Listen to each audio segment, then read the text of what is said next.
Let's jump into some stories you have Okay. some learning lessons, if you will, that you want to share with folks. Never sell 51% of your company.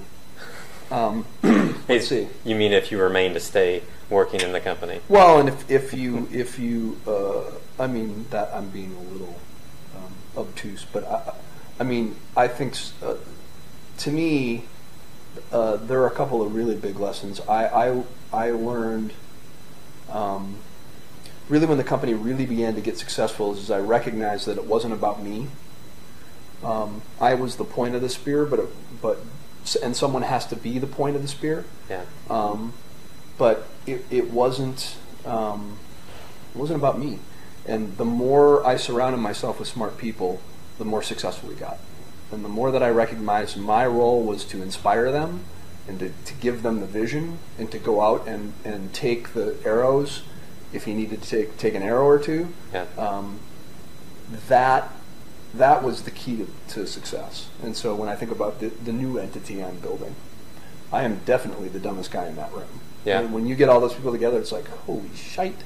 Yeah. There are some bad ass folks sitting around that table. I learned a lot about balance.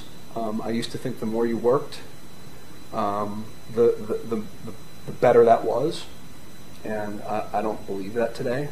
I think everybody's got a different pace. I work really hard for 5 or 6 weeks, and I pretty much work 7 days a week. Yeah. And then I disappear, and I literally disappear. Yeah. No phone. You did or you do? You do consistently. Yeah. I just came back from the Blue Ridge, Blue Ridge area. What I brought to that was Atlas Shrugged, a journal, and a guitar, and my dogs and my gal, and we sat by the river and read, ate good food, slept a lot. No one had a phone. We were completely off the grid, and that's my pace. It's not that way for everybody. Yeah. I also, to me, we live in an age where it doesn't matter how the work gets done; it just matters that it gets done. So if you can do what you're being asked to do for the week in 2 days,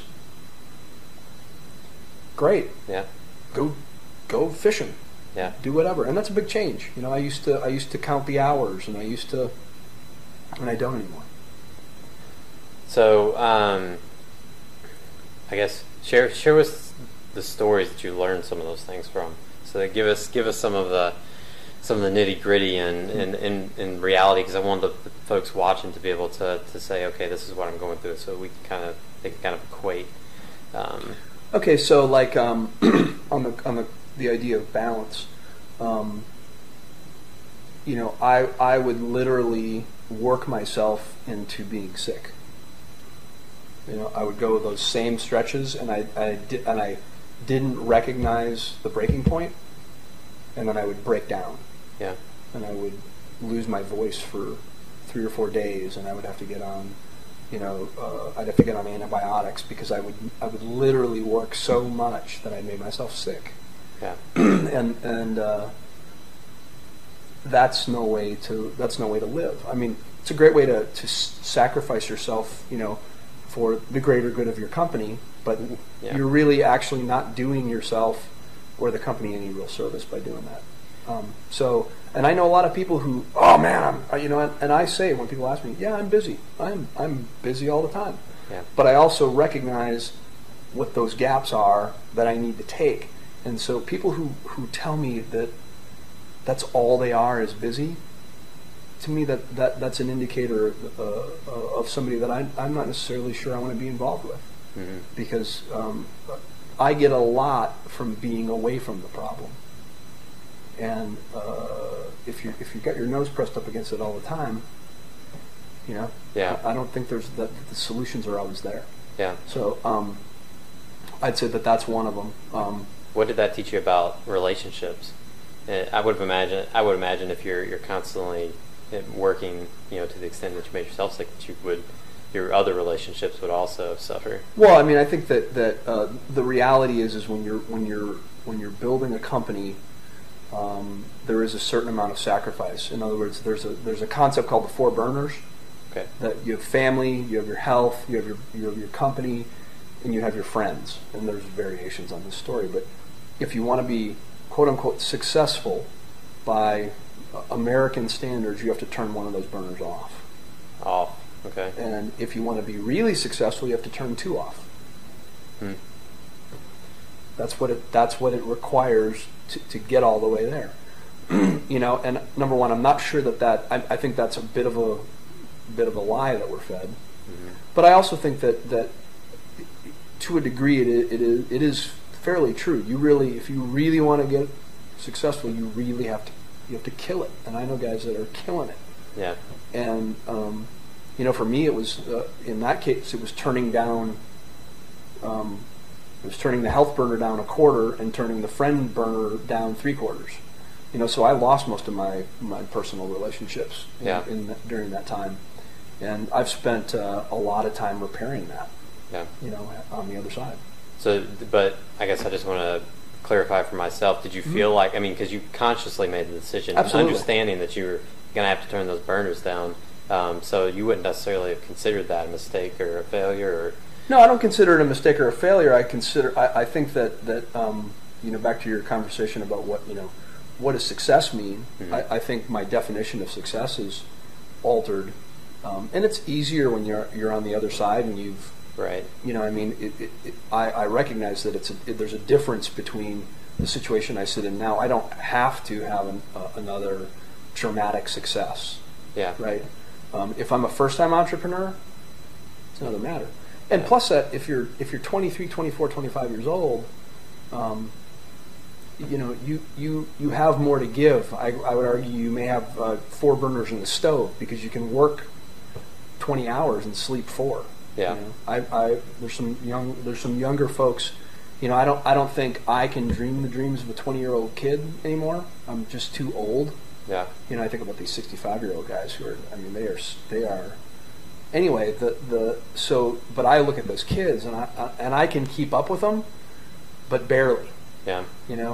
And so I think there's a time and a place for really jumping off a cliff. When you're 23, 24 years old, you have very little to lose. Yeah. And so going out and absolutely killing it, if that's what you want. Right. That's your definition of success. But I will say this: if you're 23, 24 years old, and you have a new family at home, to me, I would consider that a mistake.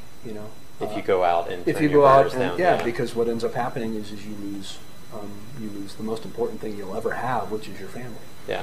So, share with us another story of what you would consider failure, a kind of clear-cut failure or mistake. There's, the list goes on and on. I would say that, I'll give you a recent example. And I would put this in the mistake category. Okay. Stop right there. Yeah. What does that mean? It's mistake category. Mistake category. In other words, I don't consider this a failure. I consider this a lack of information that I would not take back, but I won't repeat. Okay. Okay. Because I'm treading into a lot of new territory over the last couple of years. So okay. So hold on, before we go forward, this is cool. In your mind, what is the difference between mistake and failure? I think failure is a mistake repeated over and over. That to me, that's part of how I would define it. Failure can be a number of things. It's a concept that to me I don't totally accept it unless it is utter failure. And what I mean by that is I have learned some very valuable lessons, i.e. don't sell 51% of your company. That is a failure. Okay? But I'm taking that failure and I'm learning from it. And so even when I think about how I structure my current set of deals, I'm going to take that failure and learn from it. So I would categorize the marketplace would probably categorize that as a failure. Uh-huh. I would categorize that as a mistake. If I did it again, now I'm failing. Now I am just outright being. So there is, for you, there is no failure, but there is failing, and failure in the sense of an overarching definition of yourself. Yeah, I mean, I think everything. I think everything informs us on a go forward basis. In other words, probably the only, here's a great example of what would be failure. I like to ride fast cars. Okay. And I am actually certified to run on certain tracks. Okay. It's the only place I can actually get my mind to stop working, because if you're not paying attention there, you're dead. You're dead. But that's what works for me. The only thing I could call failure on a track is if you get killed. Yeah. If you make a wrong move and you get seriously injured, that's you're to use your analogy, right? It's not utter failure. Certainly that's a lesson I need to take and learn. Don't do that. Right.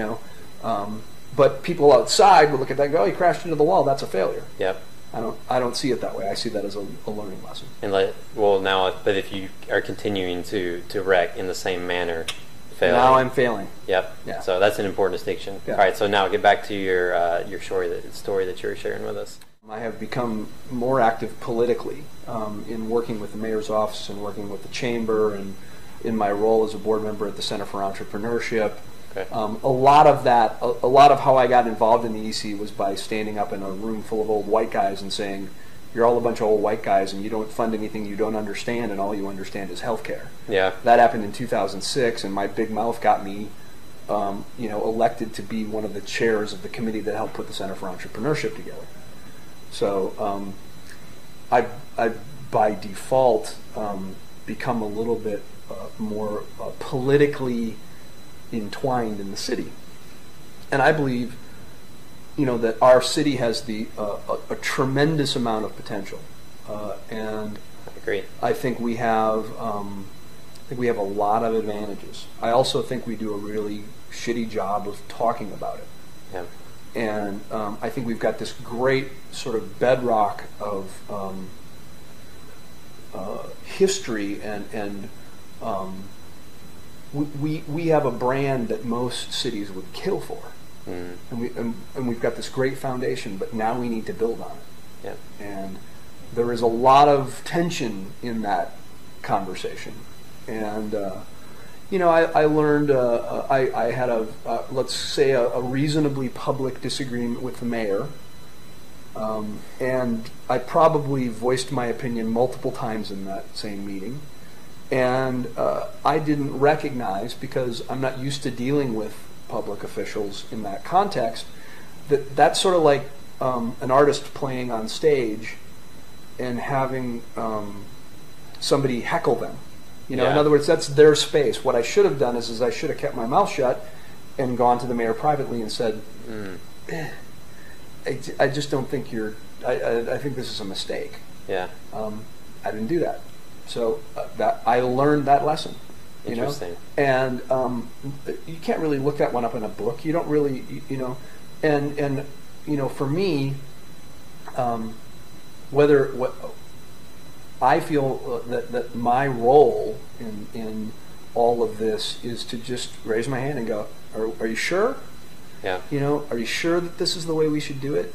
And I'm not always right, but I am a bit of a squeaky wheel, and I think we need that. We need the status quo challenged, and I pay a little bit of a price for challenging the status quo.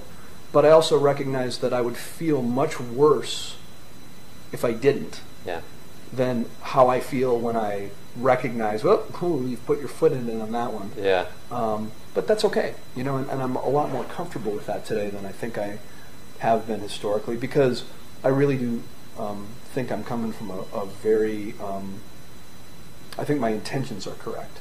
I don't just stir the pot for the sake of stirring it.